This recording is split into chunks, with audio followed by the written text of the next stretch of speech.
Welcome back to Bravo Breaking News. I am your host, Kim, back with another episode of Unpopular Opinions, my weekly show where I break down all of the top Bravo news and moments of the week, and of course, give my opinions on them all. That's my opinion! I am fresh from the airport. I hopped off the plane at LAX with a dream in my cardigan. No, but really, I was gone visiting my family in Florida this past week, so apologies. We did not recap Orange County, but you better believe we will be back this coming week to cover the finale because that Amsterdam trip, although it is not living up to the Beverly Hills Amsterdam trip, it is delivering.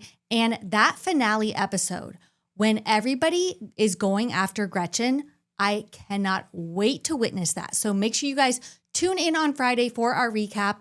But I am back today to cover all of the news that went on this past week.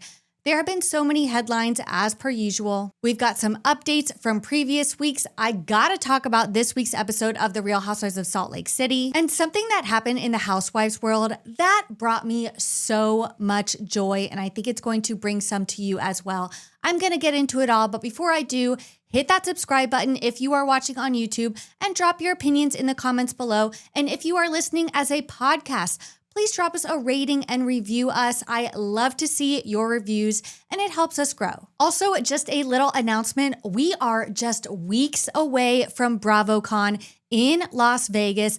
I will be flying in on Thursday, November 13th, and will be there all weekend. So if you guys are going, let me know in the comments below. I would love to meet up. I am so looking forward to it. It is going to be such an amazing weekend. Also, if you guys have questions, I am your girl. I've literally been to every single BravoCon in existence, so I'm basically a BravoCon expert at this point. So if you have questions, comments, concerns, or want to meet up, let me know in the comments, and maybe I'll do like a little segment leading up to BravoCon in the coming weeks. Okay, now that we have some personal updates out of the way, let's get into the Bravo updates of the week. And I'm going to start with the one that I said was bringing me joy.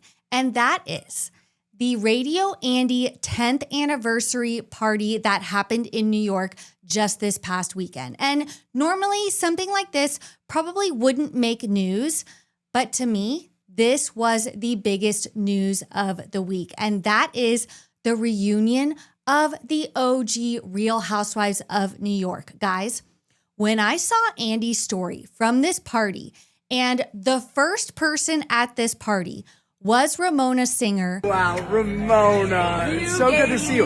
I feel like that girl in that viral video where I'm like, Ramona is amazing. You're my role model. You know that video? Yeah. I mean, the squeal that I let out. I was so excited to see her. And so was Andy. He said she was literally the first person to show up at this party. She's not going to miss a party like this. But it wasn't just Ramona. Then we have Carol Radziwill entering the building. Carol and Ramona reuniting. Hey, look at this girl. Holy moly. Stunning. Wait, you guys get a cute pic. She will never take a pic. Okay, ready? Live show.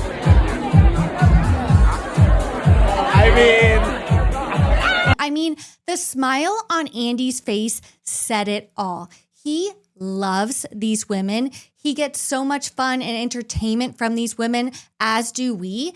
And I love to see it. As if it could not get any better, then Countess Luann showed up and Luann and Carol reunited. We know that they had such an iconic feud on New York and actually recorded part of the radio show with Andy together that night. And in the words of Sonia Morgan, what are you doing here without Dorinda? Dorinda Medley showed up and showed out. She walked into that building. She is a part of the Radio Andy family. She has her own show on the channel. And just seeing these women back together again brings me so much joy. And it brought Andy so much joy too.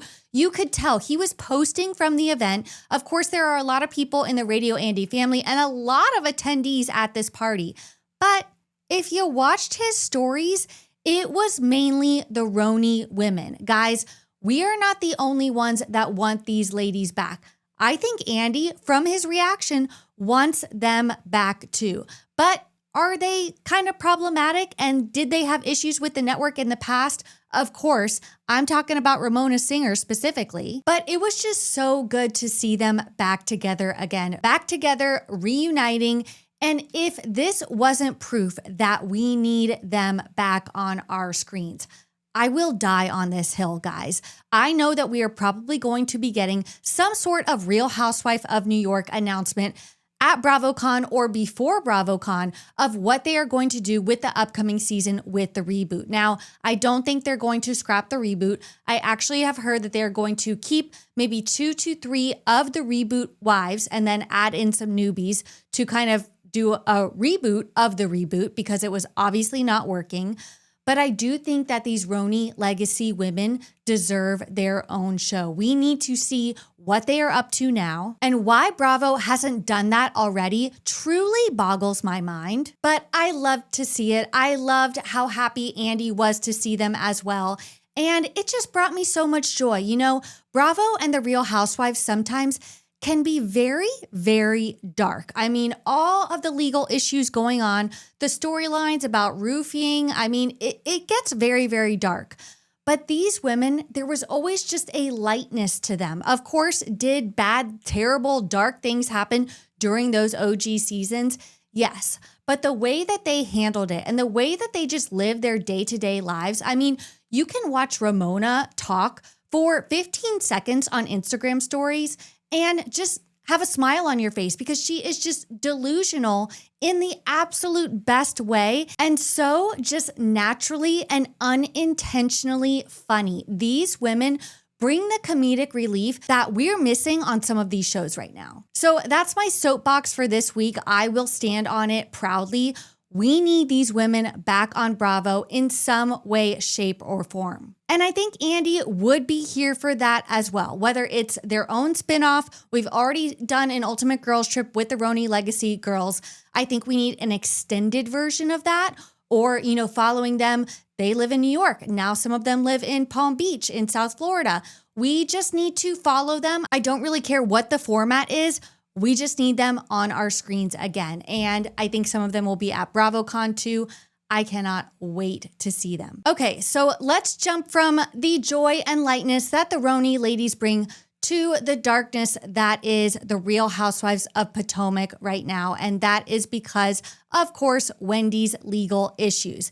We got an update this week that my jaw dropped when I read this headline because the audacity of Wendy and her lawyers to try to, weasel their way out of this. It definitely doesn't seem like she is going down lightly because Us Weekly reported Real Housewives of Potomac's Wendy Osefo accuses police of an illegal arrest over fraud charges. The Real Housewives of Potomac star Wendy Osefo is claiming she is the victim of an illegal arrest as she fights her fraud charges in court, Us Weekly can exclusively report. On October 17th, Osefo's lawyer filed court docs as part of her criminal case in Maryland. The reality star demanded all charges be dismissed due to alleged defects in the charging document. In addition, Osefo, 41, demanded all evidence be suppressed because of an unlawful search or seizure. The Bravo star also asked for all wire and verbal communications to be suppressed because of an unlawful interception. In the filing, Osefo's lawyer claimed his client was illegally arrested. The reality star's counsel said all admissions, statements, or confessions should not be allowed as evidence because they were unlawfully obtained. Now, this is actually very interesting because nowhere is she actually proclaiming her innocence. Like we were talking about last week, she posted an Instagram post basically saying, God will help us through this, everything will work out.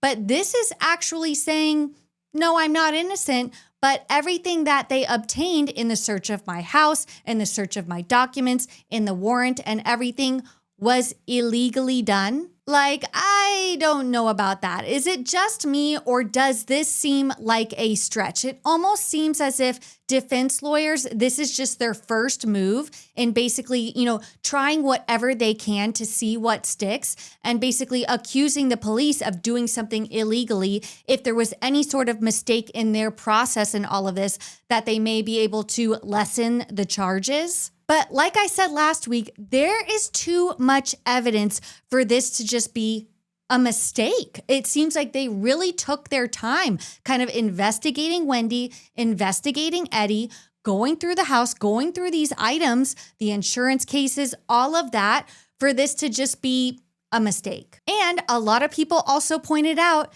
that Karen's lawyers also did this too, because an old headline resurfaced about Karen that said, Real Housewives of Potomac's Karen Huger asks court to dismiss DUI case due to illegal search while detained. Just add it to the list of ways Wendy wants to be just like Karen. Like, this is getting out of control. And I can't even really watch Potomac the same anymore, knowing what was going on behind the scenes this entire time. We also have an update on Happy Eddie because Us Weekly reported that Real Housewives of Potomac's Eddie Osefo hires lawyer with ties to Clinton and Lewinsky scandal to represent him in fraud case. The Real Housewives of Potomac star Eddie Osefo hired powerhouse attorney Joseph Murtha, who previously worked on a high-profile case involving former President Bill Clinton and Monica Lewinsky, to defend him against insurance fraud allegations, Us Weekly can exclusively report. Wendy filed court docs this week asking to have her trial separate from any co-defendants, including her husband. She also asked for all charges to be dropped. Eddie, 41, hired Murtha, who has quite the experience in court. So I may be a self-proclaimed Bravo legal expert, but is it normal for husbands and wives to get different lawyers and defense teams? It probably is. But I've also been hearing the word on the street. It's a rumor. This is all alleged, but that Wendy might actually be throwing Eddie under the bus for this, which, hey, if it was all on him, then it was all on him. But from what we've seen in those, court documents and everything that came out, it definitely seems like it was kind of a team effort there. It seemed like they were in on it together. We have those emails, that paper trail. So I don't know. I'm not really believing that just yet. But it was also strange. Did you guys see that Happy Eddie actually had a pop-up this past weekend to promote their products, and Eddie actually attended this? That seems so crazy to me, to just act as if nothing has happened. Look, I know they have a lot of legal bills to pay, and based on what those court docs said, they are in major debt. So you got to keep hustling to pay all of this, but I wouldn't really want to be showing my face in public at this point. Maybe it's to show that they are still upstanding citizens and they've got nothing to hide. But I don't know. It seemed a little weird to me when that popped up in my feed. I'm like, Eddie Osefo is really just going to be continuing with business as usual. So I don't know. It is really interesting to see how this is all playing out and what happens. I cannot wait for their trial date because I will be seated for all of that. Speaking of Potomac, we also got some other alleged documents that were leaked this week, and it has to do with one Stacy Rush.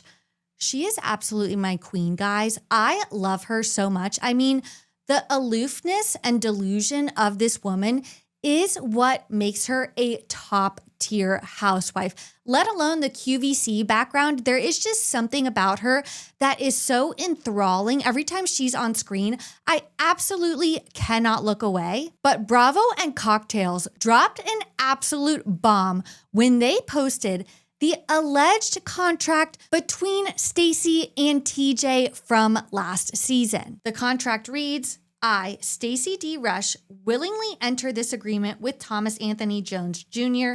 as an equal partner and cast member of Bravo TV's Real Housewives of Potomac, produced by Truly Original LLC and NBC Universal Media LLC. I agree that Thomas Anthony Jones Jr. is entitled to 50% of my total salary earned as compensation for my appearance for the 2024 season as a cast member, and each season I appear as a cast member on Real Housewives of Potomac thereafter. This contract shall automatically renew each season and remain in full effect until my employment as a cast member of Real Housewives of Potomac ends or a mutually agreed time. Signed by Stacy and TJ. And Bravo and Cocktails captioned this by saying, Stacy and TJ's alleged contract landed in my DMs. The source swears this is the contract. Seems insane to me too, but have to share with you guys. Like, there is a 99.99999% chance that this is not real whatsoever, but it still did give me a laugh, seeing as everything that went down on the reunion last year. I mean, that whole storyline between TJ and Stacy was out of control. And the way that she just got caught in that lie at the reunion, I mean, I don't even care. I love her anyway. And the fact that this is even like, it's giving friend contract from the glory days of Atlanta. And I just love it. I just love it. It's like so unserious. And the fact that people actually think that this wadded up piece of paper that was, typed up in Word and printed out and has like forged signatures is real is beyond me. But it's still kind of fun, and I am interested to see if Stacy has anything to say about this during her next Watch What Happens Live appearance. Okay, moving on. I got to talk about this week's episode of The Real Housewives of Salt Lake City because boy, was it a hoot. Mary got mad at Angie for what else but her fart. Then she decided to blame it on Angie's dog, and Angie's dog is like, why am I in this? Angie could barely control her laughter. I think the rest of us were in the same position, but it's just so Mary Cosby, and it's why we love her. Then we have Lisa Barlow raising Angie's black cards from last week with a wad of hundreds. Now, the first time that I saw this, I was like, oh, what a baller move. And then you kind of start to think a little deeper, and it kind of takes you back to those New Jersey days of Teresa paying for furniture in cash, which led them to be investigated by the feds. So using cash, I guess, is a little bit of a red flag. Lisa Barlow has since come out and said it was tip money that she was using, but who are you tipping a stack of hundreds? I don't know. I don't believe that Lisa Barlow is doing anything wrong. I did love to see the stack of 100s at that store, but people are making that comparison, so I'll just leave it at that. Then we got what is probably one of the most diabolical scenes we have ever seen on The Real Housewives. As Real Housewives viewers, we have seen a lot go down on these shows. I'm talking like the worst things that people can do to other humans and say to other humans. But watching Bronwyn and Todd going to that ice cream shop, sitting down, and her telling him that I hate when you always eat my cherries. I save my cherries on my sundae until the very end because it is my favorite part. Cut to literally 9 seconds later, and Todd reaches over and snatches that cherry and eats it before she can even finish a sentence. The audacity of this man. He's not listening to a word she says. He does not give a shit about her. And I feel sorry for her. This man does not care for her whatsoever. I don't really know how or why they got together in the first place, but the relationship that they have now, you can tell, is not good. And she's going through a lot with her parents. I'm starting to feel really, really bad for Bronwyn, actually, until we learn, I did hear these rumors going on a while back, but I didn't really dig too deep into them. But it's all coming to the surface on Salt Lake City right now that Bronwyn actually has some past charges against her. Now, she actually says that all of those cases are sealed and she cannot talk about them. But of course, the internet is going to do their job. And I actually have a little bit of info on Bronwyn's charges that I want to discuss with you guys. As most people now know, on March 8th, 2021, Bronwyn was charged with 5 counts of felony grand theft, which is theft by an employee over $950, and 1 count of felony identity theft, which is using another's personal info for unlawful purposes like obtaining goods or credit. Her employee status matters because it changes the statute of limitations for the grand theft felony charges from the traditional 3 years from occurrence to 4 years from discovery. It's also relevant in trying to figure out what she might have been charged for, given some of the circumstantial evidence that's out there. As I found no police records or arrest records associated with this case, I suspect she was probably not physically arrested. The case might have begun with a complaint by her former employer, which initiated a police investigation. This could have allowed pre-arrest intervention. Accordingly, I suspect she might have hired her attorney in before charges were filed.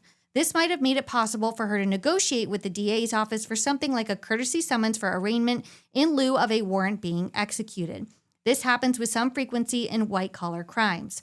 Bronwyn hired a top criminal defense attorney who was a former prosecutor and specializes specifically in white-collar criminal defense. So we are talking about felony grand theft and felony identity theft, multiple accounts.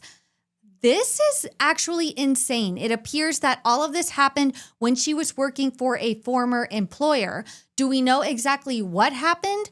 No. Will we ever know? I doubt it. The case is sealed, but that just keeps people talking. People keep wanting to know. If you would have just explained what happened, I feel like we could all move on. But the fact that we don't know exactly what happened and may never know kind of keeps us wanting more and keeps us wanting to know what happened. But I have a feeling, obviously, something happened with her former employer, and it looks like this was actually in 2021, which was not that long ago, which means that she was with Todd. I actually didn't really think she had a job when she was married to Todd. All I know is that he was probably responsible for sealing this case, and why they didn't think that it was going to come back up when she went on a reality show is beyond me. But that scene of her and Todd sitting down and her having to explain that these cases have now been brought to light, he,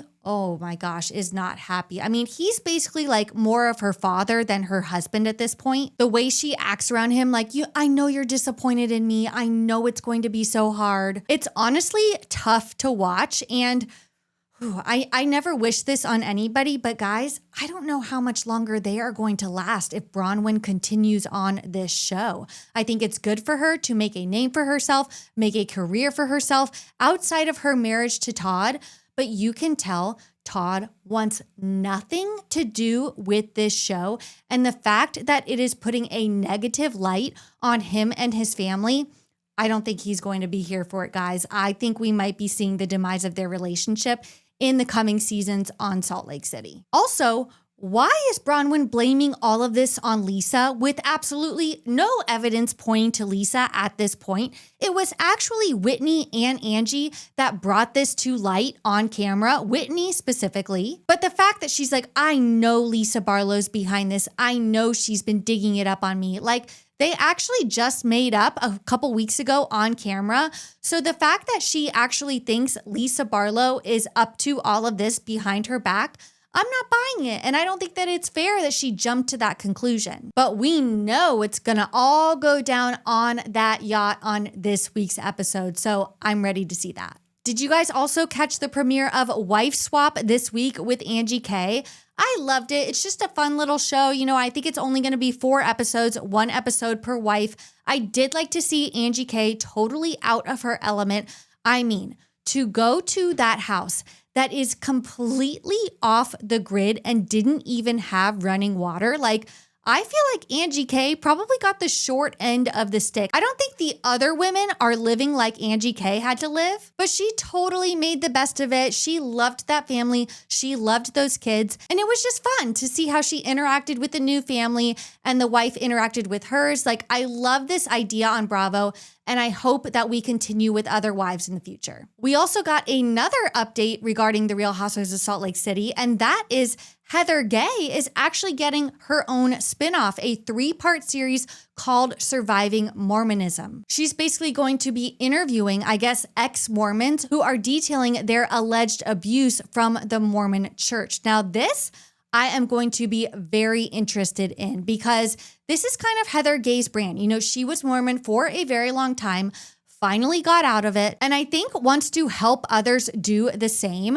It's definitely giving Leah Remini, with that Scientology documentary that totally went viral and exposed Scientology for everything that they do. And I feel like Heather Gay, this could kind of be her future. Of course I love her on The Real Housewives of Salt Lake City, but her being kind of that spokesperson for ex-Mormonism, I feel like she fits into that role perfectly. I love to see her kind of taking on this interviewer role. So I will be once again seated for that as well. And the final story this week, which is giving major eye rolls, Erika Jane has announced that she is becoming a DJ. Like, cue Taylor Armstrong, enough with the Bravo DJs. But she posted on Instagram with the caption that says, "Music has always been my constant, my first love, my escape, my heartbeat. From performing as a singer, dancer, and actress growing up, to legendary nights in New York City in the late 80s, crate digging for vinyls, and losing myself in the underground club scene, that's where the spark truly began. Years later, I created Erika Jane, took my own music to stages across the globe, from clubs and festivals all around the world to the Las Vegas Strip for my very own residency, and lived every beat of it. In 2018, I stepped behind the decks officially for the first time at Coachella for Jeremy Scott Moschino, spinning alongside icons like Diplo and A-Trak. The following year, I headlined my own party back in the desert for Coachella, bringing my Shoe Dazzle collaboration into a full fantasy event, and it reignited something inside me. 6 years later, that spark is burning bright again. I'm back at the decks and back to where it all started.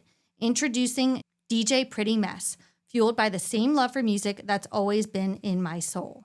Like, it's giving recession indicator, if you ask me. I mean, we know that Tom Girardi fully funded that whole Erika Jane, everything about it. The choreographers, the dancers, the outfits, the tours. I mean, there was absolutely no way that she was making enough money from those tours to keep doing what she was doing. It was a fully funded project by Tom Girardi that, I'm sorry, made very little to no money. So the fact that she is now becoming a DJ, which means that it's just her and the headphones and, the laptop and whatever else DJs need to DJ, not only is it recession indicator, do we really need another Bravo DJ? First we had James Kennedy, then we had Kyle Cook, then we had Dorinda and Meredith on the scene, who I'm actually kind of here for. It's kind of fun to see them. It's definitely giving camp. But the fact that Erika had a full-fledged singing career and was on Broadway and is now moving over to being a DJ, it just doesn't sit right with me. Dorinda and Meredith had absolutely none of that background. So that's kind of what makes it funny. It's a little bit of a joke, right? A joke that we're all in on. But to Erika, it is not a joke. This is like her passion for music, and that's what she's going to sell it as. And I don't know. I just think it's unnecessary. I don't think we need another DJ. I don't think we need it to be Erika Jane. But hey, I wish her all the best. If the Pretty Mess 2.0 is what she wants to do and reinvent herself, I'm all about Erika Jane, finding her next kind of path and moving on from everything she went through with Tom. And if this is what she chooses to do, then so be it. So that's it for this week. A lot of updates. I did want to end on my segment, What Else We're Watching, because I'm sure all of you are watching this too. It's the new season of Nobody Wants This on Netflix. My comfort show. I am obsessed with it so much. It is just such a feel-good rom-com that I feel like is hard to come by these days. And not only that, but we are bringing together Seth Cohen from The OC and Blair Waldorf from Gossip Girl, who are not only obviously married in real life, but now star together on the show. The fact that they brought Leighton Meester in for season 2 is basically like a millennial's dream come true.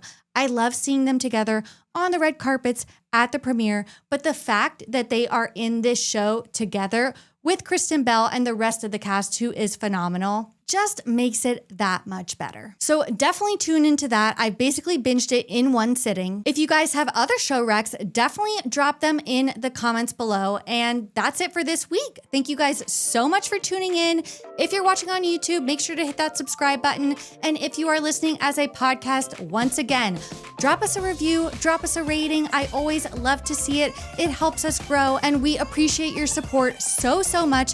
We will be back later this week to cover the finale of Real Housewives of Orange County with our co-host Lisa. And until then, stay tuned on Bravo Breaking News on Instagram. I'll see you guys next time.